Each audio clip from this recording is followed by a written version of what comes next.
The New South Wales SES Commissioner has rejected media reports that it declined offers of help from the Army in the lead up to the state's flood crisis.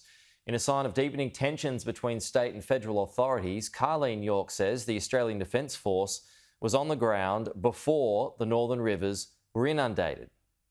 The blame game between the state and federal governments over the handling of the New South Wales flood crisis has escalated. The New South Wales SES Commissioner has rejected suggestions it declined help from the Australian Defence Force on February 25, 3 days before floods ravaged the northern rivers. We didn't reject the request for help, and in fact the ADF have clarified that the offer was made at a local level.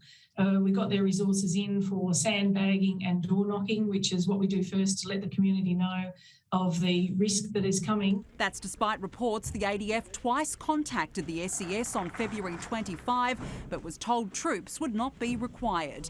Commissioner York has told Sky News the ADF was on the ground that day. I am unaware of the phone calls that they are referring to, but I know, and it has been confirmed by Defence today, that they made offers at a local level and they were accepted.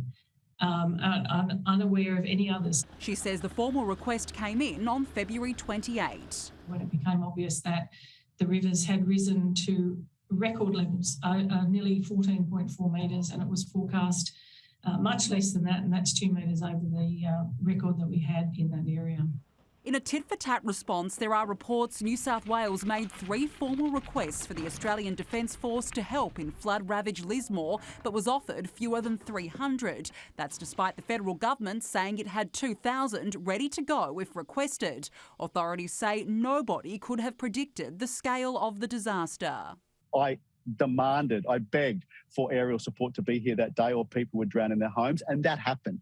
Now, if we went back in hindsight and said and knew, if the bomb had known, or the bomb's models said this was going to be a 14.5 metre event, Sunday, there would have been a lot happen before Monday. Locals confirm they were left stranded and left to fend for themselves when help didn't arrive. New South Wales Police Deputy Commissioner Mal Lanyon has been appointed Northern New South Wales Recovery Coordinator. He says residents are being supported during the enormous clean-up. I can say to you now that the agencies are working in a coordinated fashion and we've got a fantastic response up here. The New South Wales Premier has promised a thorough review of the preparation for and response to the event, which claimed at least 5 lives. Danica Di Giorgio, Sky News.